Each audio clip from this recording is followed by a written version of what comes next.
Welcome to Project Next Mental Fitness. I am with a Republican, a really smart, caring, empathetic, wonderful Republican. Ben Merk was calling him Paul. He goes by Ben. I know that now. He is a guy that I met at two political events that are mostly Democrats. I met him at an Indivisible meeting. I met him at No Kings 2 protests in Cordon. Wasn't that long ago. And I'm now Facebook friends with him, and we've talked, and his vision, his Republican vision for how to fix the country, and Project Next and a lot of other bridge builders, as he calls it, they're matching up. It's the same. And it really helps to kind of show the fake thing, this division, this all people of the other side are evil and monsters. It really helps to bring that down and be like, no, that's fabricated. That's fake. That's not real. Some people are believing it. Yes, some people are bad. Yes, some people are those things. But the majority of us of Americans are good people, but we sometimes get tricked. Ben, thank you so much for doing this today. I know you're very busy. How are you? Oh my gosh, I'm doing so well. I really thank you for the energy you've brought to every event I've seen you at. You carry a light into the room. You're one of those what call like candle bearers that I'm meeting out in the world. I feel very good about the like attracts like element of seeing more good people, especially in our local community, seeing so much goodwill start to emerge across many groups. So like you said, I'm a Republican. I've always considered myself kind of a center-right constitutional conservative and a fiscal conservative. So that's really where I've honed in. You take the Dave Ramsey mindset, and since I was 18, I was terrified of the debt crossing $10 trillion. I can only be more afraid that's an existential threat for my kids. So watching what's been happening in the last number of months has made it more difficult to kind of understand where my party has been going. So what I've been trying to do is have meaningful, honest conversations. To your point about all people aren't bad, I've had the benefit of living a very varied life, right? I'm a long-time, 18-year clean, recovering drug addict. And I'm so proud of you. Thank you. I'm so thankful you're with us today. I'm very appreciative of that. I know it's a gift to get clean very young. Has helped me build a life on a foundation of things. Very quickly, you telling me that shows me one of the reasons why you're so brave. I really like recovering addicts. I meet them in this work that I'm doing because they are braver than the average person, because you could have legit died in your addiction and you also had to like be humble and admit wrong and say sorry and like realize that you did this thing that hurt people you love, and so you just telling us that right at the beginning shows me so much about you. My favorite podcast is Dax Shepard, Armchair Expert. He is a recovered addict and he talks openly about it, and people call into his shows all the time and say, you helped me get clean just by talking about it. And so anyway, thanks for telling us that. But that makes so much sense. Well, I appreciate that so much, right? Not everyone who gets clean goes through a journey of a 12-step recovery program, but my story does go through a 12-step recovery program. And man, step work is a series of tools that sometimes I forget the values and the principles those teach are things that if I hadn't had to become, an active using addict, I wouldn't have gotten the opportunity to get those things, right? I came up from a background of abuse. I wish everybody learned those 12 steps. I learned them through Dax Shepard, and I was like, oh, I need to apply those to my life. I'm not an addict. Thankfully, I've never really been addicted to anything bad for me. I mean, coffee and running and chapstick, I think, are my three. Maybe reading. Still an addict, but it's chocolate now, right? Yeah, see, so it's like I'm addicted to things that are either good for me or don't really hurt me. And so yeah, the 12 steps, everybody should do those. There's it's such a good foundation, and the things it gives you, how do I acknowledge powerless over things beyond my control, but how do I exercise my power over my own agency? And that's a lot of what I'm trying to do right now. You talk about we're trying to find bridge builders and build them up. I feel very grateful that at the time some of this started to populate, right? How I got awake to knowing I had to either choose to be silent because, I fit all the demographics that could keep my head down during an era like this. Right. You're a white male, middle class, straight Christian guy, right? Christian guy. You could just keep on going and your life pretty much stays the same. But ethically, can I live with myself if I know harm, especially because I've staked myself? Another part of my journey was at 20.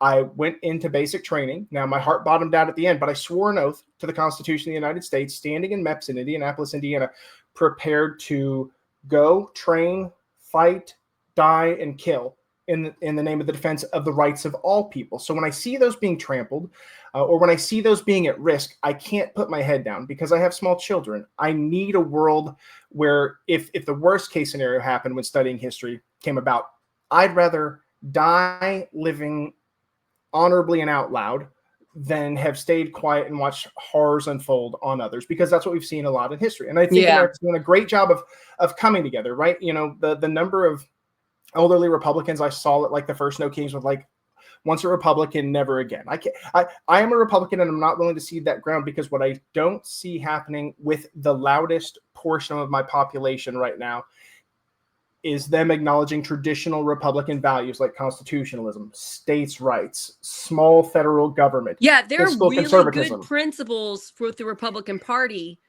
But that's not how the party's behaving. They're not acting like that, and they haven't for a while. And it's just this like deadly combination of 24-hour news, the internet, misinformation, like manipulation of massive amounts of people, Trump coming to power, him ruling like a dictator, wanting to be a dictator, wanting to rule authoritarian like, and us not knowing how to handle it. And we hadn't really been paying attention to politics. Like, I was pretty naive up until 9/11. I really thought terrorists were just like in Arnold Schwarzenegger movies. I didn't fully realize when I was in my like late teens, early 20s that was something we had to worry about. So I think it's just this crazy combination of events that led to where we are today.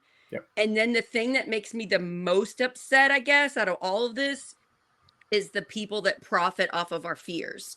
And that's why we have the division. Fear sells. Fear makes you click on an article with a scary headline. Fear makes you listen to people saying, this is going to hurt your family. This is going to hurt your neighbor. And you're like, what? And so that's what makes me the most upset, because the majority of Americans are unhappy with what is happening today, but we don't know how to fix it because we're so scared of people that we shouldn't actually be scared of. Well, and to your point, beyond the money and the profiteering, a poor and afraid population are very easy to historically control. Now, I want to touch on some of the language used. I think it is not unfair to look at history and see authoritarian tendencies strongly happening right now. I tend to lean away from the word fascistic because it tends to reinforce the divide and turn people's ears off. I think you're right. I think that's I don't think it's entirely invalid to say that one of the key things is making an enemy out group, which is what has happened. So I think it's fair, but I don't think it's helpful. So because if I call a Republican voter a fascist, they're not going to listen to me or come over to my side. Also, they might not know what that means. I think there's a large amount of people that don't know what that means, but they know it's bad, and they don't like being called a bad word. And then two, their side doesn't see the fascist side we see. They don't see Trump coming in and ruling like authoritarian. They see him coming in and saving us and helping us. So you're very right in that. And constitutionally, that's where. So the couple of things that started to tee me off to having to put my antennas up. So I have a beautiful 2-year-old medically complex baby. We've had the most hellacious journey over the 2 years, from open heart surgery at 16 days old to severe rounds of multi-hour seizures that wouldn't respond to medicine up through November of last year. So I have very much been like not paying attention. But in April, Ben, I'm so sorry. Is he stable now? Is he doing better? He is. Just for today, we are stable. We've got a medical regimen. We're working through physical therapy. He'll always have long-term issues due to a genetic condition, but we are going to help him grow. Part of my many-time career-changing journey was I used to be a physical therapist assistant. My wife used to be a special education teacher. We have the baby we're supposed to have, and we know that we'll help him get to the highest levels he's able to achieve as we walk through. But it has been tremendously That's a really beautiful way to look at it, and just my heart and love goes to your child and to you and your wife. And thank you. Yeah, I mean, a lot of parents have kids that have serious medical needs because we're able to save them now. Whereas not that long ago, they would probably not make it in childbirth. They would make it past a few days. So, you're not alone. A lot of people are like that. But I mean, that's a really big fear, that we have children that have big needs. And so anyway, just kudos and love to you and your wife. No, it's been an illuminating journey, and it's I think everybody right now, if I could give one simple message of how we deal with the stresses and anxieties, because some of the things happening are the playbook, right? The flood the zone strategy of overwhelming information constantly is to wear us down. And there's a saying I had to hold to when he was having these seizures every 4 days, and when I had some other stuff from birth. The person who suffers before they have to suffers more than they have to. So it's okay to run the tape and plan and do projections. But once you've done that to make yourself safe, you got to take a breath, step back and go, okay, where am I right now? Because if those things don't come true, I will waste all of my life and energy in negative. So I'm taking positive action to avoid those. Yeah, anxiety is built to help prevent emergencies, but then we get stuck in it and we let it hurt our lives. And Absolutely. so you're saying you're able to, okay, we have to do these things to keep, your son safe, but then we've done it. We got to calm the crap down now. Yeah, and same thing for the current political state right now. Yeah, whether it's speaking out, coming on a podcast, whether it's serving in your community, running for office, starting an apparel brand like I have my Band Together brand, you find a way to serve your community and you align with that plan so you can ethically be the person you want to be. And then you reel it back and go, I can't change what's happening at the top level right now. I can speak out. I can continue to engage in political spaces. I can have conversations with friends, go to dinner with people. I'm really loving one-on-one connections with certain friends and family members. But I want to touch on things I'm using to try to help Republicans see why they should be somewhat concerned. So going back to the April conversation. Okay, so this is to Republicans. You're a Republican. Yes. This is a message to Republicans why we should be concerned about this government happening today.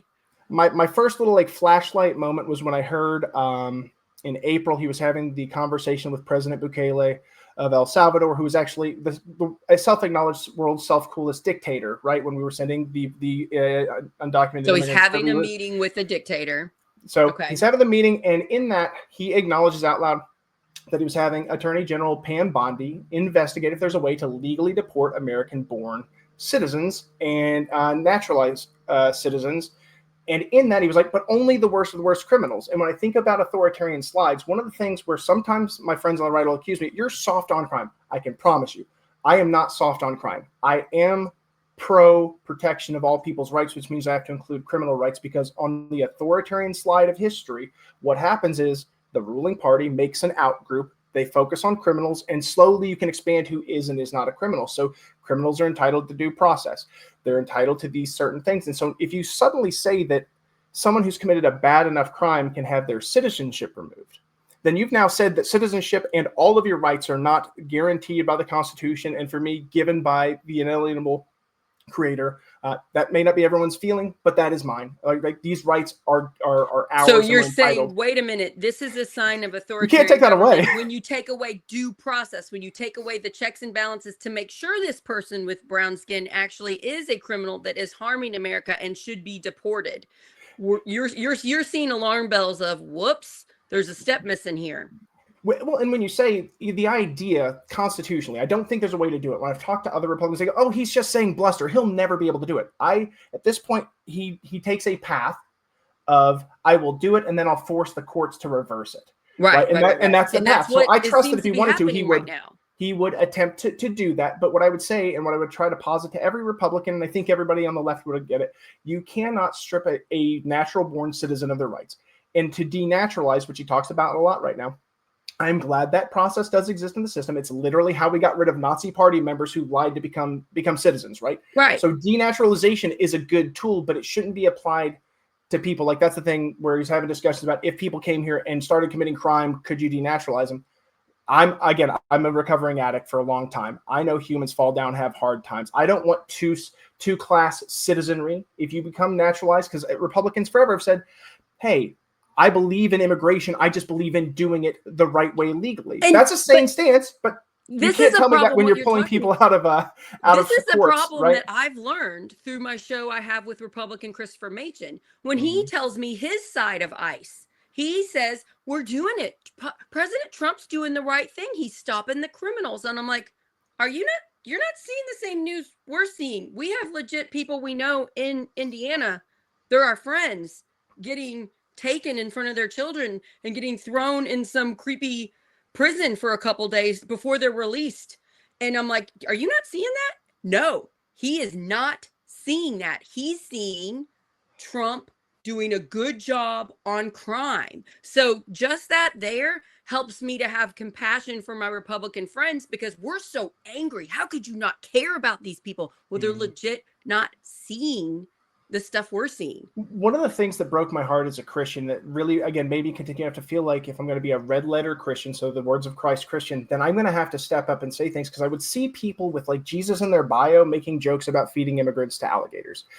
No Christian should think that if Jesus sat beside them, that they would ever make that joke, because that's how the dehumanization of individuals starts. It starts with really bad humor. And so in those spaces, it's important that generally, and I know that the left, where I disagree, would be a fully open borders policy, right? I know that's not the majority left, but there is a portion of your party that would go, hey, we believe in fully open borders. That's an opinion anyone can have. I would argue that a country can't be a country without borders. Right. But I would argue that President Obama and President Biden and President Bush and President Clinton all did a ton of deportation. In fact, I didn't know this. Right. The IRA is a law that was passed that does actually abridge an element of due process, so undocumented immigrants who are in the country for less than 2 years get a amended due process. Now, I would have probably voted against that had I been not 11 years old, but that is the law. That and the president in the past, that used to be under other presidents 2 weeks and within 100 miles of the border. The president has the purview to extend that to the full country, which he has, and 2 years to the full time frame. So something I'm realizing about you, Ben, that I want to bring you on every once in a while is I want to ask law questions. You seem very knowledgeable about history, law, the way other presidents have acted. And that's very helpful for people, because history might not always repeat itself, but it rhymes, you know. It absolutely has a pattern. It's cyclical. And so you could help me know the law of things. So kudos to you for being so smart about that. Also, I think some people know this. Before Biden's term ended, he tried to get immigration bill passed that would have helped with this. And the Republicans were on board with it until Trump said no, vote no. And then they blindly followed him and voted no. So we could have fixed some of these problems before it's really frustrating. The election. And that's when you're putting people before common good. You're putting leaders, and you're not putting America first, or even just human beings first. You're putting blindly following a person, and it's hurting so many people in the country, regardless of how you voted. Well, here's a stance where I don't know if you I think you saw it. I ended up, of all the things, in a Facebook engagement with our Lieutenant Governor Micah Beckwith. Now, I did not see this. Please tell us.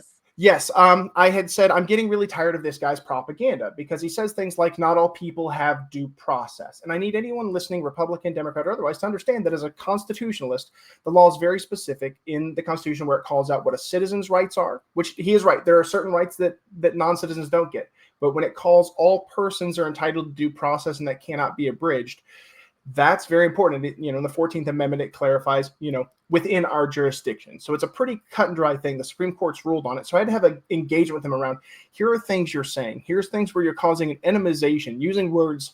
For me, I didn't understand why in the first presidency. And did he write back to you? He did. He didn't respond to my second one. I've continued to implore him to get together and have a meal with me, because this is where I try to start from. As a woman, I don't recommend that. But I think you're safe. Well, I think the challenge I have is I don't know everybody's story from start to finish. I grew up in rural areas, and one of the challenges to growing up in a rural area that I think sometimes people from cities and people from diverse backgrounds can't understand is the subtle dangers of living in a culturally and ethnically homogenous environment. You're so right. My experience is that people aren't bad. Where the people haven't gone to other places across the world and seen how we're so much the same, regardless of whether we speak the same language or practice the same religion. Just denying that. And that's in Harrison County. That's a large amount of people where I live. They're not traveling to other countries and seeing, because they don't have the money to. They can't afford it. May not be their interest. Farmers don't usually have a lot of time. My family's from Harrison County. Farm every day. You can't leave since for forever, 2 weeks, right? And so you're so right. So we have these views. So it's really easy to put a little fake propaganda fear thing about other people, and you don't know because you haven't gone out and saw that that's fake. So you believe it. And Micah Beckwith, just so everybody knows, Micah Beckwith is a pastor for Life Church. And he is very good at getting up on a pulpit and preaching propaganda that's very not Christian, not Jesus, and saying in a way that people are like, he's the pastor. We should listen to him. We should agree. And so he's dividing the Republican Party in Indiana right now because a bunch of scandals are coming out about him, the other pastor that's with his churches, that pastor's son. There's all this stuff coming out. We've even reported on it in Project Next with Tom LoBianco. And so just this man right here that has so much power in our state government doing this propaganda is already terrifying enough. And I'm gonna illustrate with this. I don't know where he comes from. If he's come from this insular family, these beliefs might be true and deep to his heart. He may be so convinced he's right that for him it's not propaganda. Because again, everybody's the hero of their story. That's a really good point. He either knows he's confused or he's malicious. Yeah, and I can't tell. Malicious and he wants to control people, or he really believes it. I kind of tend to think he's malicious because he's hurt friends of mine. He's gotten friends of mine arrested at his town halls. And then I've seen videos of him where like one woman was putting food in a food pantry at night, and he came out and harassed her, and she filmed it and put it out. So I've seen his words about women. The way he thinks about women is alarming to me. So I don't recommend, honestly, women getting involved with him, because he does seem to go out of his way to harm us. So I think he's malicious, but you don't have to think that. But I've just seen enough stuff that I want to hope. So I want to believe. I'm not toxically positive. I am sometimes strategically naive. And so I want to believe in the best in others until given evidence. So I believe he is acting in a way that is harmful to people and is not aligned with our Constitution, right? He didn't answer when I said, you've said that you honor the Constitution. That's your oath. If you know that the Supreme Court has said all people get due process, why are you saying they're not? And why are you treating them alien invaders? And does that make them more likely to treat people as neighbors, your flock as neighbors or as enemies? Because we can still, this is my stance, we can still believe that people who are here illegally need to be removed. But I'm a data and analytics guy. I used to be a physical therapist assistant. I believe in the evidence-based practice method. So when I go online and I look at ICE's own numbers that say like less than 20% of people are violent criminals that they've detained, and only this amount have convictions of any kind, and only this amount have charges, and we're looking at 50% of people being not. It was not always a non-Republican stance to believe that we might have to look at the problem and not kind of an ethno-statist ideology solution, right? To say Ronald Reagan gave an amnesty. I'm not saying, I've never been able to get to the point where I could say I would believe in a full path to citizenship, but I can darn sure say the visa process, if we have industry that relies on these people's labor, a great way to protect them is saying, get a background check, get documented, and you can stay in working force if you're a positive contributing member of the community. I'm not saying that's the path to go, but I'd love to have that conversation, because now it is all everyone must go. And I think that comes from a place that isn't extremely helpful, because it does do maximum harm. And we need their work. The immigrant community does jobs that a lot of Americans do not want to do. And they're not paid well. I'd rather they all get paid well personally, and we help give them that's the danger, right? Sometimes it's a conversation. But they help society. Just this morning, I had groceries delivered at 8 a.m. Groceries delivered in the snow. And this older man in his 60s pulled up, and I quickly put on warmer pants because in my workout pants, and I ran out to help him. And he spoke Spanish, and he got out his phone and spoke Spanish and translated it so we could talk. And he was the sweetest man and he left, and I'm like, oh, I hope he's okay. I don't know anything about his background. He just delivered my family groceries. He helped save me several hours of free time. And it's just like, what are we doing? Because we're convincing people that sweet man that brought me groceries is supposed to be scary. And it's terrifying. And Republicans, and myself included, it's easy to be, this is the law, like I said, which is why it is not a wrong stance legally to say that all people that are in the country illegally need to be deported, but it is to say it's a very ineffective tool for what we're doing, and it's causing maximum harm. And beyond that, I mean, when we've gone to the idea of masked people with low accountability, no badge presentation, when you have Kash Patel finally saying what I've been saying for months, you're going to get copycats, you're going to get violent offenses, you're creating a public menace, you can't do these things.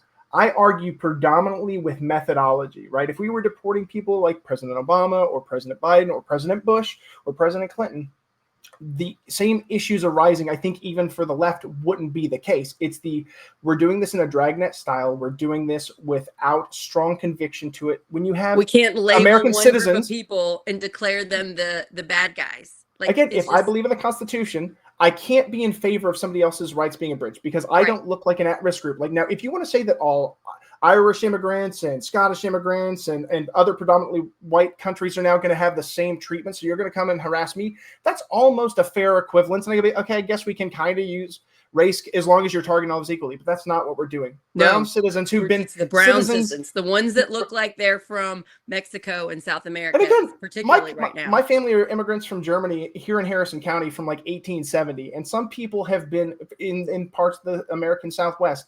Their families have been here since the end of the Mexican-American War when they were allowed to stay in their land and become American citizens. So they have been here longer. So it seems ridiculous to me that just because you happen to look like somebody from the targeted group, you could be getting harassed. And we see a lot of bad behavior. And so I can't turn a blind eye to it because it's convenient. If you were being targeted, it would be it's hard. My emotions would be sad. And I don't know that I could justify it to Christ sitting across we from should me. We'll move on from this topic. We should do a show on ICE if you want to, because you seem very knowledgeable about the law. So it would be nice to pick your brain on this and talk about it through a moral standpoint.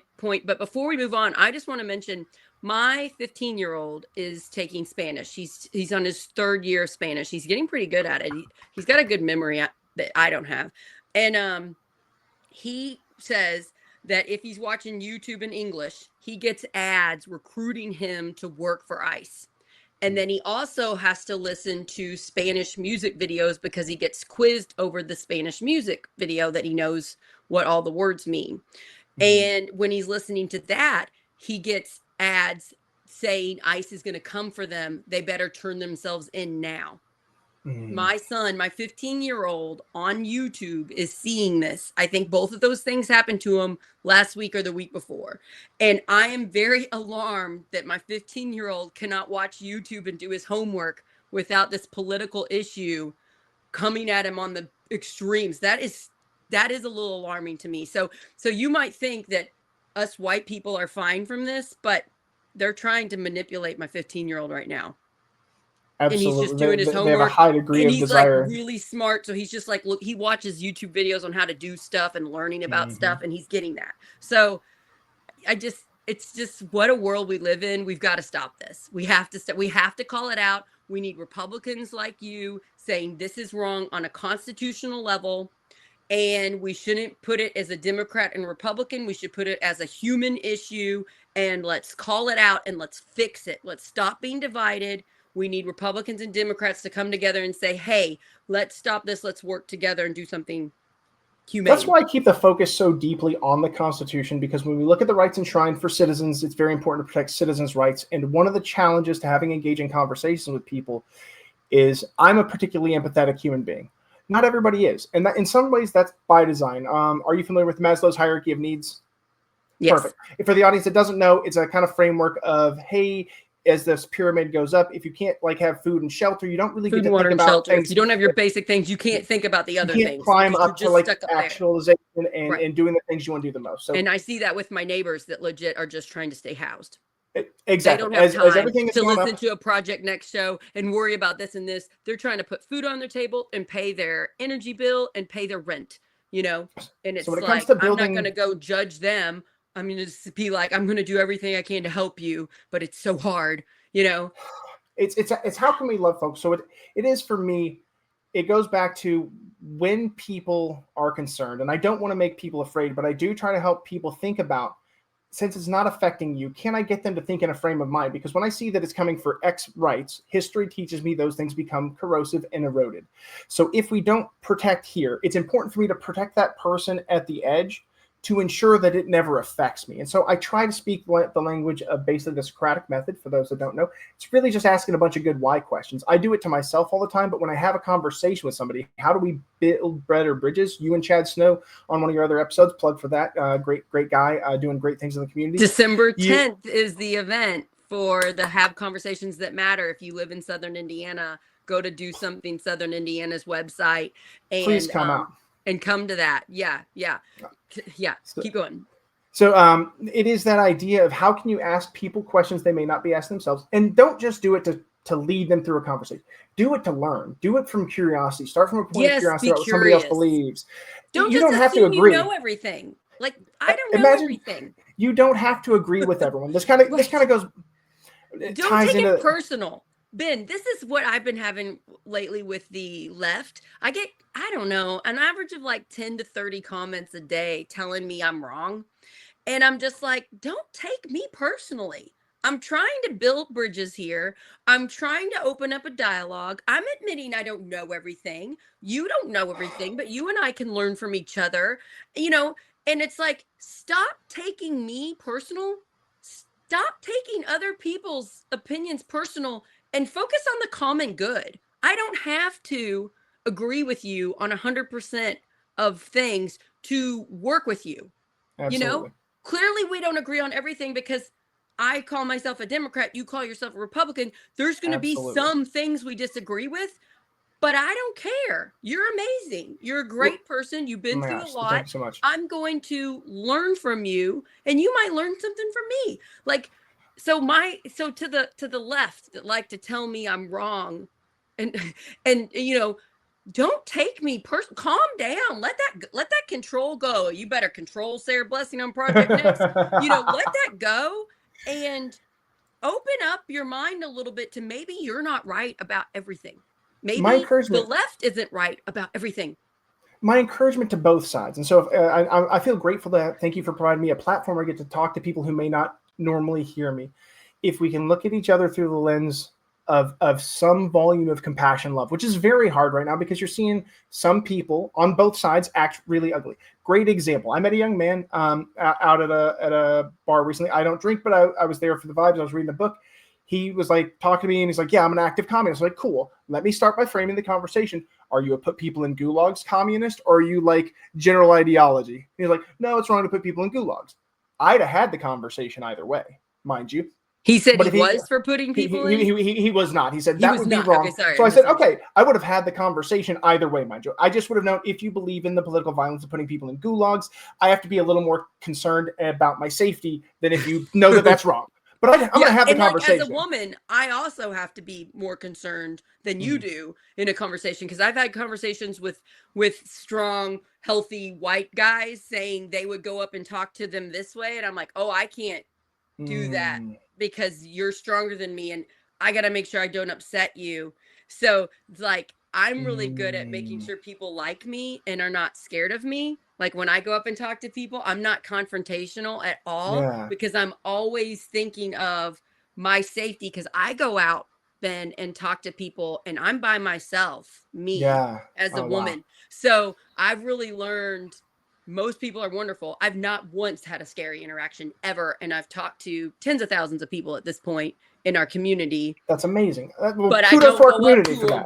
I don't go up to them and be like, Republican fascist, because then, my safety could be, it could be a problem. So it's just the way you initiate it.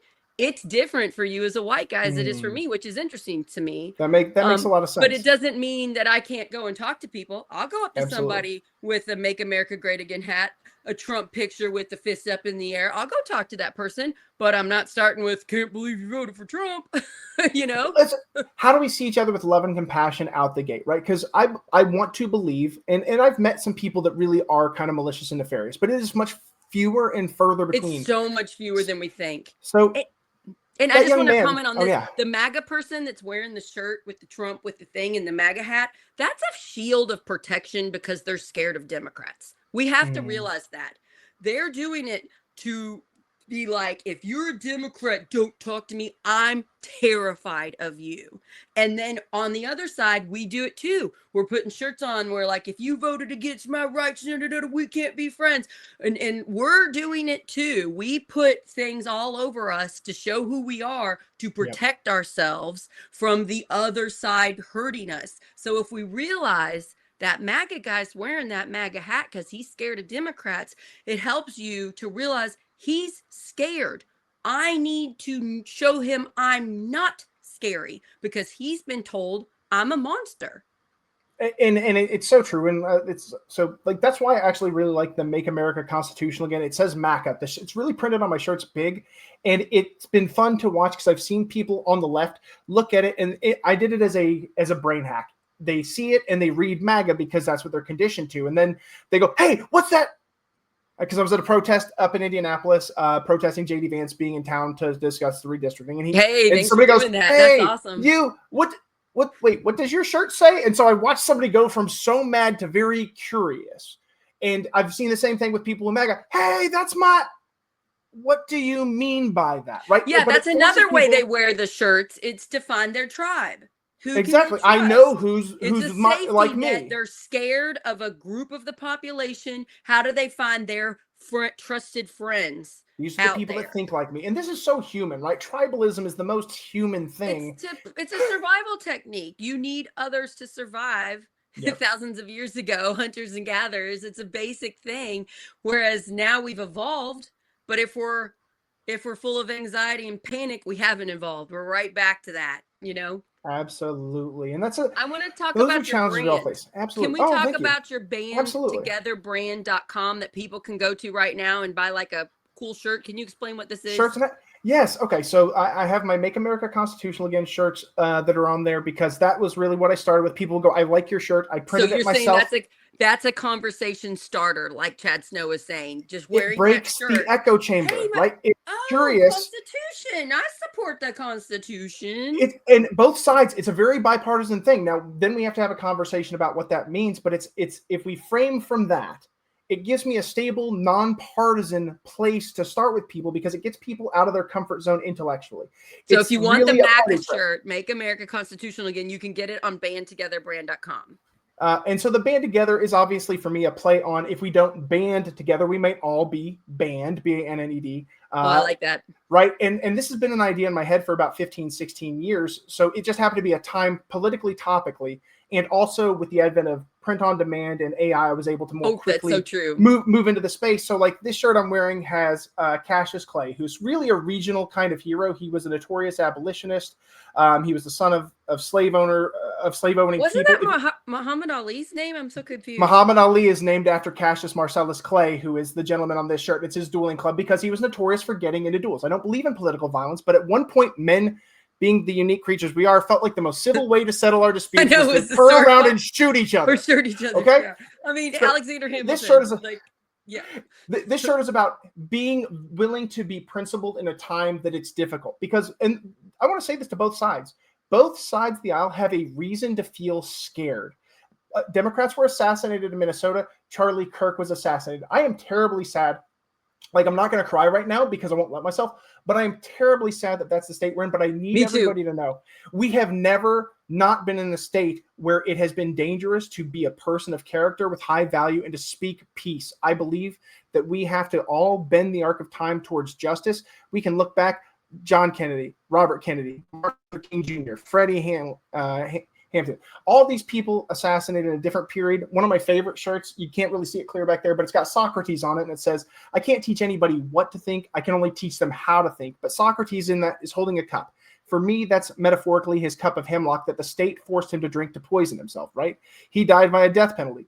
Every thinker, every person, everything along this arc of history, it's always been dangerous to be willing to step up and speak out for the right things. People have been jailed and pushed aside. So it's really built to be a timeless brand that reinforces that idea that, I like that. Don't be scared. You're in good company. You're in good historical company, and you're going to be in good company together. These are the people I want on Project Next because I've had to do some reorganizing. I want the nonviolent people. So Rich Gen Zero, who spent time in prison. He's a pastor now for a violent crime while in prison, dedicated his life to nonviolence. It doesn't mean you always have to. It doesn't mean you have to be perfect, but you dedicate your life to nonviolence. I have also dedicate my life to nonviolence. And that's the right way to go. We usually, most of us recognize what Martin Luther King Jr. was saying was right. But then when we apply it to today's time, they're like, however, they want to like throw in their times when we should. It's like, no. Nonviolence is the way to get out of this, even when the other side's scary. I get it. So one of the things people don't know, and if you need to take a look, during the rise of Trump had considered myself a member of the alt-right. Now, that I thought was just the funny memes and the not being a neocon, right? So I was like, so okay, interesting. So you considered yourself to be the alt-right for a moment until I learned that the center of, because the alt-right really got a lot of big push in the emerging digital space in Facebook from like funny memes and Pepe memes and this kind of stuff. So it was counterculture. But then I learned that the center of that was a gentleman named Richard Spencer. And Richard Spencer was a genuine ethno-nationalist who believed in a white race philosophy and a Eurocentric ideology. And so you can go back and find information about that. But at that point, I realized, oh, I'm not what that is, right? I believe that all people are created equal. I believe that God loves all of us. What time period was this? I'm just curious. So what time period? What year?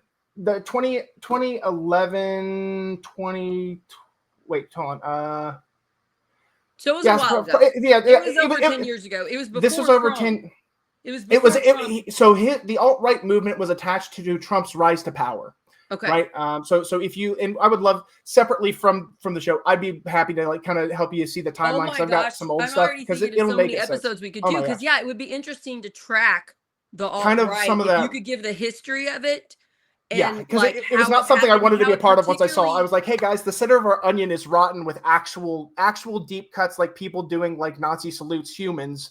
And I was like, that's not me. I will never be that. This is all to say I can understand the emotional context behind Punch a Nazi, which is Richard Spencer. I brought him up because he once got punched on the street. People were like, yeah, he punched a Nazi because he really was very close to one, if not actually one. But I would go back to nonviolence is that we can't do that. Growing up in Corden, in Indiana, I watched the Klan in outfit stand in front of the courthouse and say their most hateful, horrible garbage. And me and my friends as teenagers. Oh my gosh. I would have graduated in 2003. So this is 2001, 2002. Wow. And me and my friends would drive by and scream obscenities at them. And so for me, when I think about rights, my rights end where your nose begins, Sarah. I can say basically whatever it is as long as it's not an active threat of violence. Same thing. So they were exercising their right, and it was ugly and horrible and hideous, and we exercised our right by speaking out. When we do harm to people, and I understand, I'm talking to people on the left, I understand the emotions behind wanting to do physical harm. You only reinforce and entrench one as an example of why that side of the aisle is so violent and can't be trusted, why they are your enemy. I felt sad. I know very, very, very many good, wonderful Democrats who denounced Charlie Kirk's assassination, and I felt really sad that some Democrats took the bait and fomented the idea where they were like, well, he got what he deserved. And when you say that, I think sometimes people forget a lot of people believe like that. So if you say he got what he deserved, then the right really does feel, and I'm saying this as somebody who's on the right. You're so right. You're right. That party then goes, they really do want me dead. They really would be okay with it because I believe things like worse. That. It makes the violence it reinforces and reentrenches. So we all have to be the violence, and we have huge to do all on we condemning yes. active violence. We have to pursue the American ideal of using our speech to power. The Charlie Kirk thing, I have a friend of mine that I lost after that incident who was a Republican because they went full to that side and started really following the fears that that side was saying about the Democrats at that time. And we got to realize most Democrats were denouncing the violence. Absolutely. Most of us were doing it, but there were a few that weren't because as humans, we're not perfect. And there's bad people on both sides. There's people that make mistakes on both sides. So that event and anybody that was saying terrible things about it proved the Republicans that our side is bad and violent and scary. And that's what they're constantly being bombarded with. They're being bombarded every single violent thing that a Democrat does to anybody else or mean, nasty words.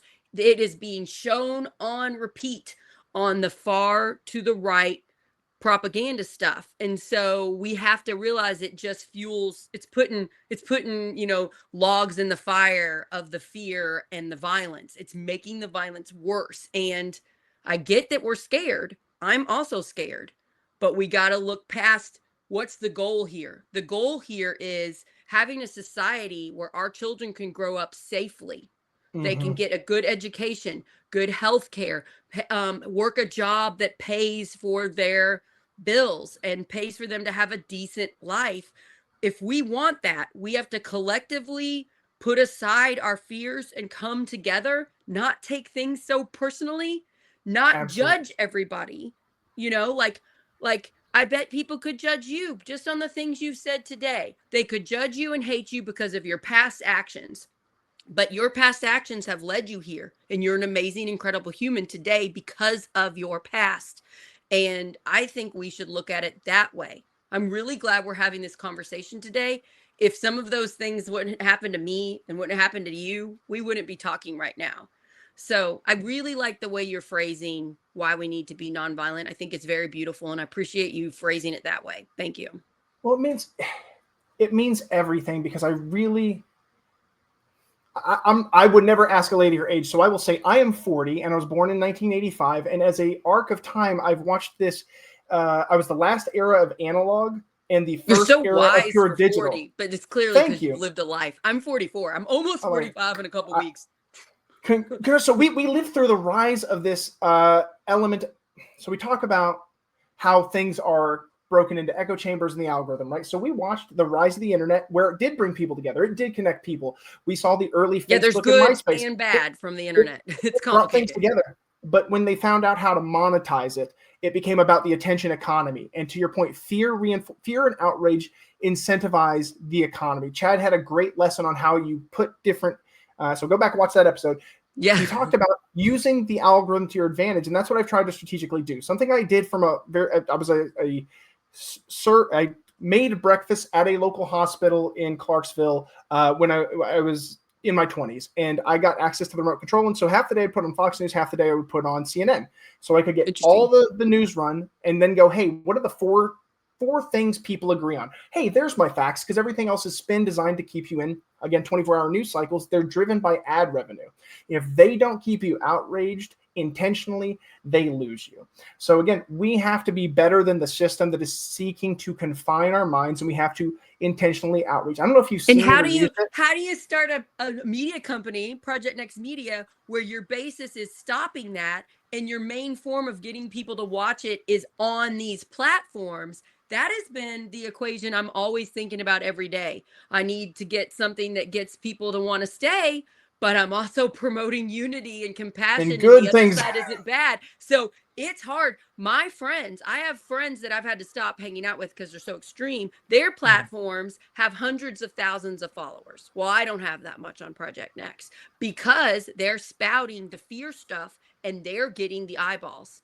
And I'm so frustrated by that. I wish platforms would change their algorithm, but then they might not make as much money, and that makes me upset. That as we talk more, you'll hear the collective good ahead of that. You will hear me talk about incentive structures, right? I've transitioned into technology sector, and I work with teams developing software, and really when it works with teams and process and people management and delivery, it's about incentive structure. So if you align to the wrong incentive structure, which in this case is revenue via attention time, it's always going to skew to those people. My encouragement would be that your viewers and followers will be greater impact makers than those following the other things, because they are drawn to the fear that kind of keeps them isolated. You're going to attract the doers and the people who are pursuing reality. The fear reality. people are too scared to actually get out in their community and talk to people, because they think that stuff is true. So they think their neighbors are terrifying, when I'm saying most of those people are nice. Even the ones with there's like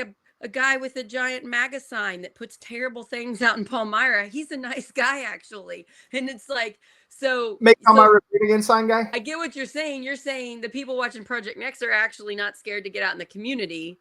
Yeah, and you're going to build a much more things. Impactful. So if you judge yourself by impact rather than the outcome measure of how many followers You're you've helping my attracted, mental that health will be today. hard. But I love what you're doing, again, because you are attracting the people who are really going to change, and it takes longer to grow that. But as we get out there in the community, I'm looking forward to how do we have a bipartisan barbecue? How do we get those? Like, you're That's one a of those good idea. people that I'm like, There's a I need basketball you. game. Ben, you should come to this. There's a basketball game Ooh. coming up. I need to do an episode about it. I got to talk to Tim. I forgot about it.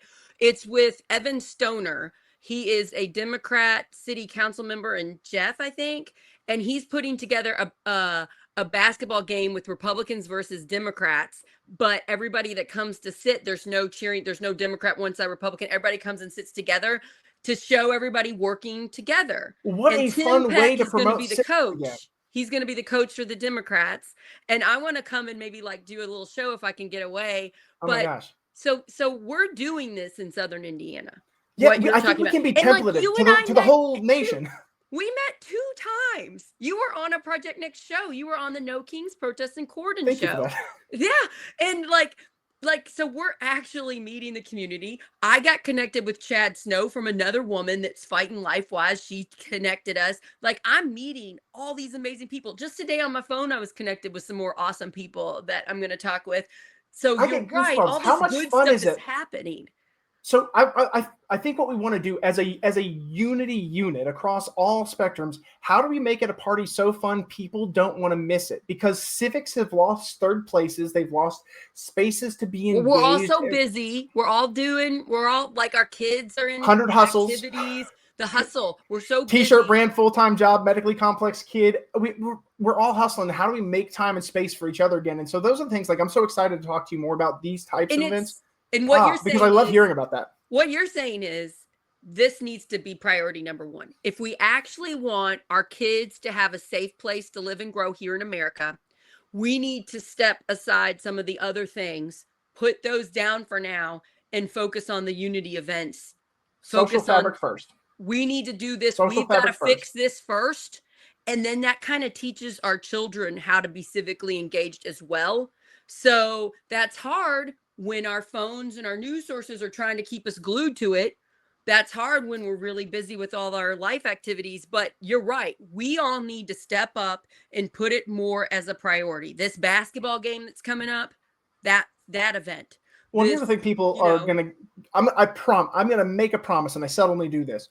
If you take a moment to schedule some time for something enjoyable like that, you are gonna have more fun than you thought, and you're gonna remember where you actually recharge your batteries at. And you're going to learn that the community is not as scary as you've been told. That's the most important one. Just getting out in real time. One a-hole does not make an entire group. Right. So yeah, you will run into people who are sometimes a-holes, and it's gonna be okay. But if those of us who are willing to do the work, show the example. If we show the example, people will come along. We have to believe that we lead by example. We don't lead from the back, we lead from the front.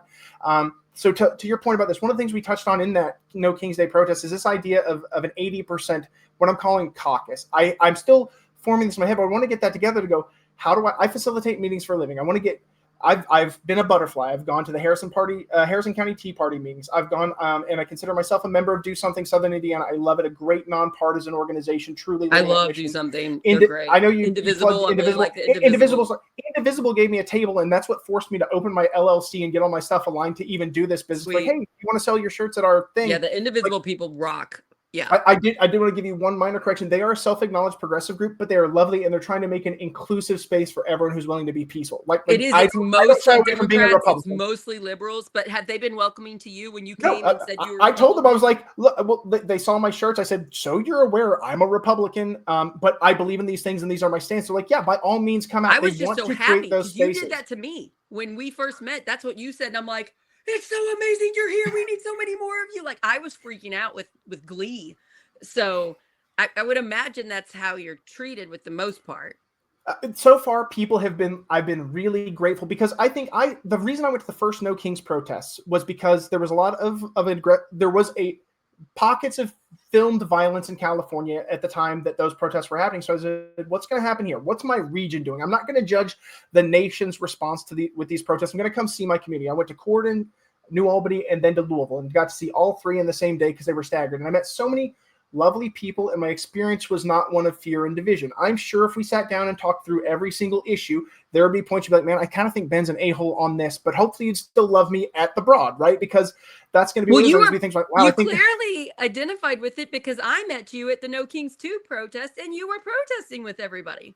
Absolutely. Well, you can't, again, going back to, you can't have an overly strong federal government. If I had been at the founding, I would have liked to have thought I would have been an anti-federalist because I would have wanted people protected, which is where we get the Bill of Rights, right? That when people talk about the Constitution, they're not talking about the articles largely. They are, that is the Constitution. They're important. When people think about our First Amendment right, our Second Amendment right, third, fourth, right, we think about the amendments that enshrined our rights, not the rote rigmarole of governance. So again, I can't think of an overly large government. You can't have, appreciated Stephen Miller saying the quiet part out loud when he said he believed the president had plenary authority. I have a lot of words, but I had to look that one up. It basically means unilateral, like unimpeded authority. Like, I know people on my side go, we don't have a king. This is silly.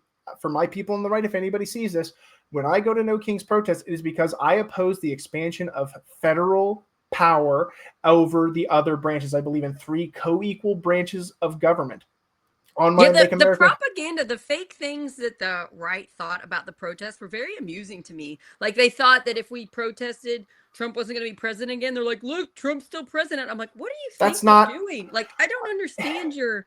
It's really bad circular logic in the group in that pocket, right? I would say that dimension of it has become more of a regressive. Like, I've always said I believe in a woman's right to vote, but now you have large churches, one, even our Secretary of Defense. I meet people that say they don't vote because they're a woman. It's like, well, but his church has actually said out loud on CNN that they believe in repealing the 19th Amendment, right?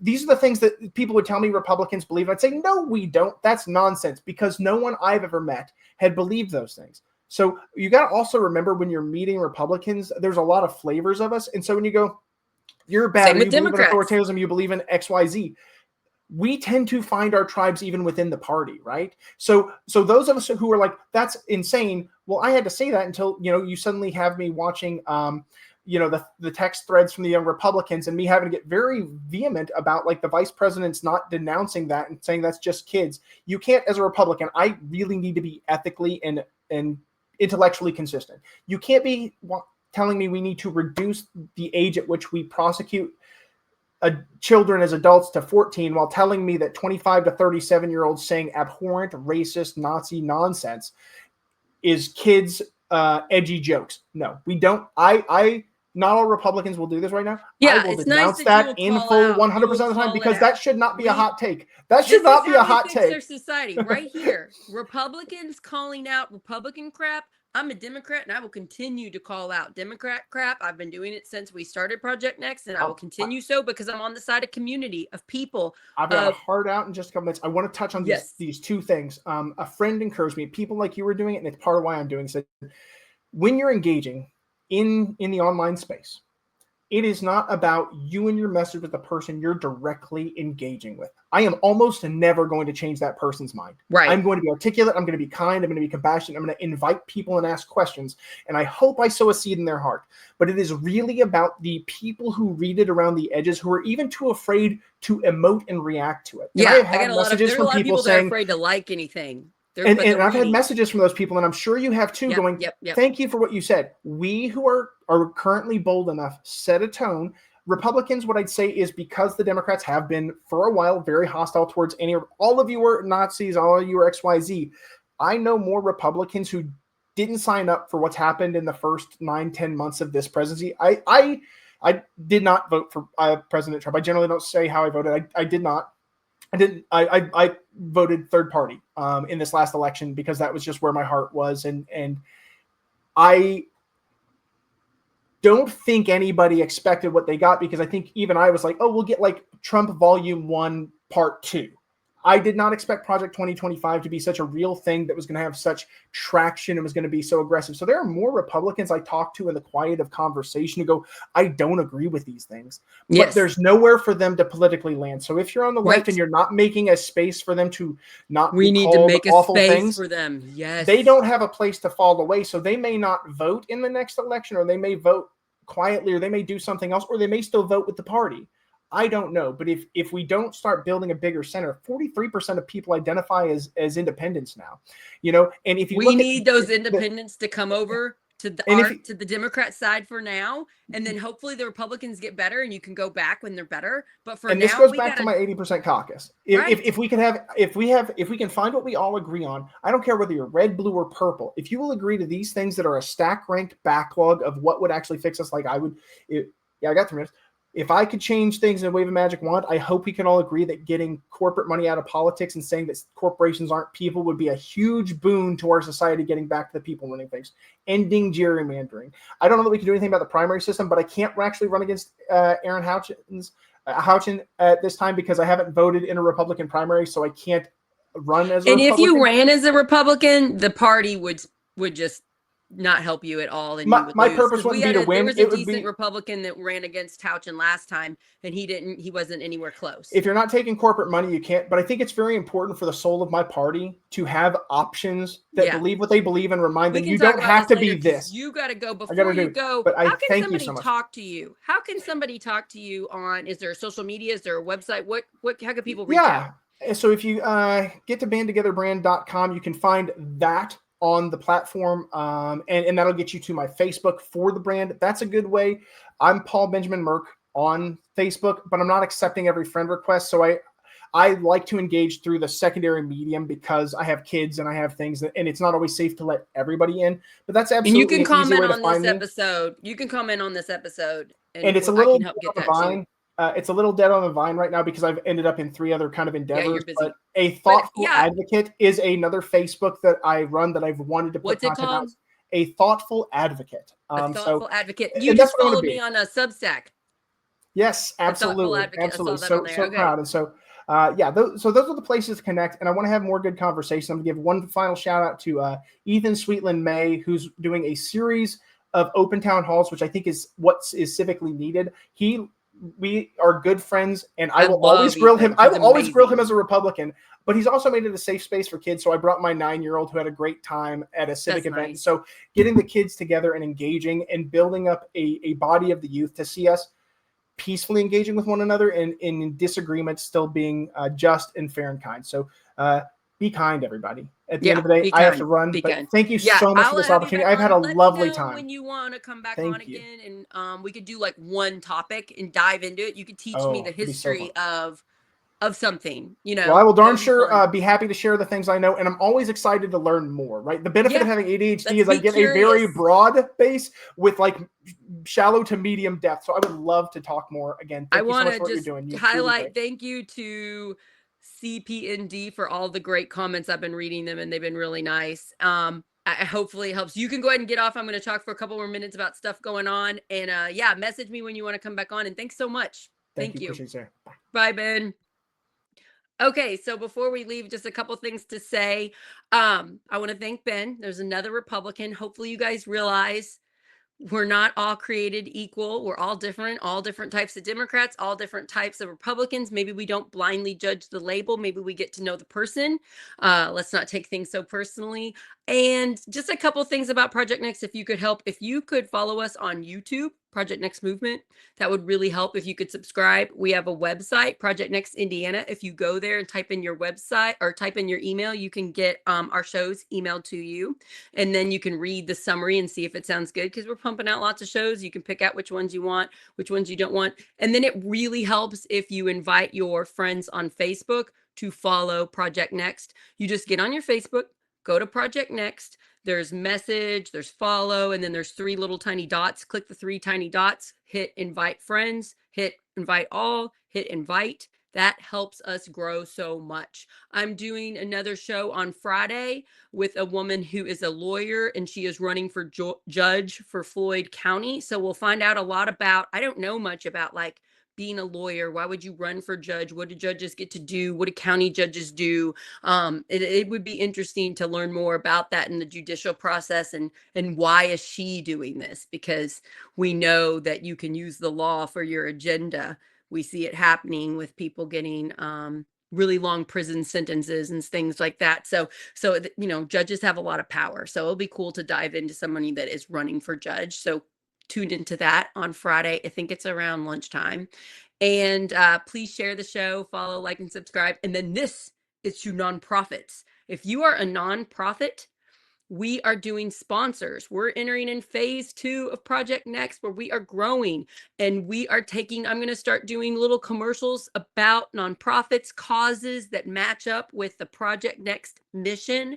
And if you have a nonprofit that you would like to be highlighted on the show, you can do that. For $300, you can get 3 commercials. Or no, for $100, you can get 3 commercials. For $300, we will do a show together. And then for $500, we will do a show and 10 commercials. And then we're going to use that money to get sponsored ads, to pay for our short clips, to pay for StreamYard, which is expensive. That's the system that we use to pump out our content. So we are entering phase 2 of growing. And if you want to be on the beginning part of that, where it is cheaper to advertise with us, message me through Project Next, or if you have my contact, just call or message me. But I'm just starting that. I'm going to have a fundraiser next week on December 10th. I'm going to have a fundraiser and get this rolling. So I'm pretty excited. I would like to thank, I have a donor that helped sponsor the next year of StreamYard. So we got that paid for. So now we're ready to get money for our short clips and then get money for advertising, sponsored ads on Facebook, on YouTube. So I'm pretty excited about it. But if you're a nonprofit that goes along with what we're doing and you'd like to be on the show, get in touch with me. Thank you, Ben, for being on. Thank you, everybody, for watching. I love you guys. The world is not as scary as we are constantly being manipulated to believe. I hope you have a fantastic December cold day. I hope everything goes well, and just keep going and know that most people are good. Love you guys. Bye, everybody.